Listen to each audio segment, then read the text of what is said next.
The goal of this video is to show you how a company purchases access to NRMCA's online safety series lessons. Initially, a company supervisor logs on to NRMCA's website and purchases access to one of the safety lessons. Licenses are purchased in units for 10 individuals. Streaming access is for a 30-day period. When the credit card purchase is complete, the supervisor will quickly receive 2 automated emails.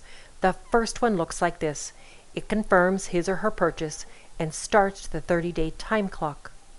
Here's an example of that second email, which is generated at the same time, but comes from the actual online training site. So let's take a moment to look at it. At the top third, you will see instructions for the supervisor, and that's how to log on to the e-learning site. The middle third is also for the supervisor because it contains the e-learning site's web address, supervisor's username, and supervisor's password. The bottom third includes the username and password for the participants. This bottom third is the information a supervisor must email to the participants so they can log on to the learning site.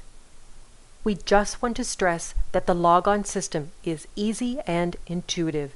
It is noteworthy to remember that the supervisor and all participants log on to the same e-learning website.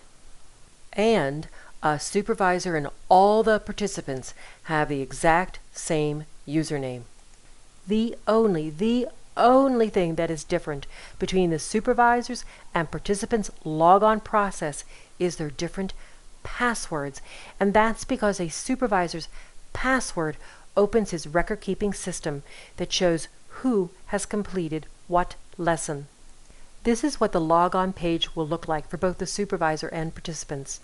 A supervisor simply types in the username and password that was provided in the second email.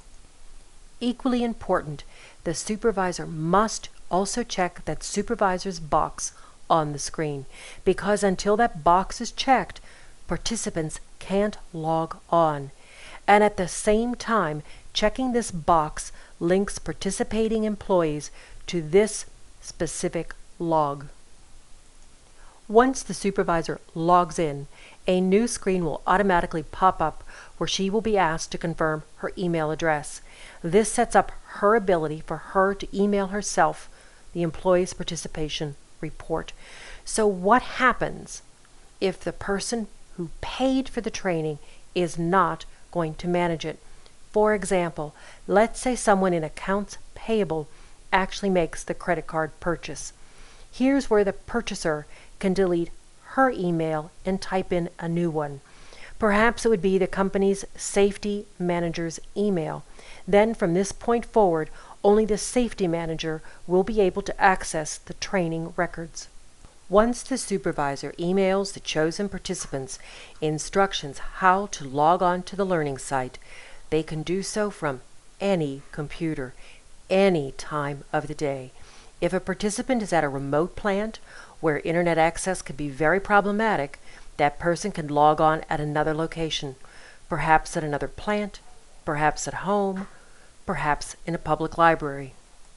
For further information about the participants' logging on process, please watch the short clip titled Managing Your Staff. While it's simple, nevertheless, we've included a few clues to help troubleshooting along the way.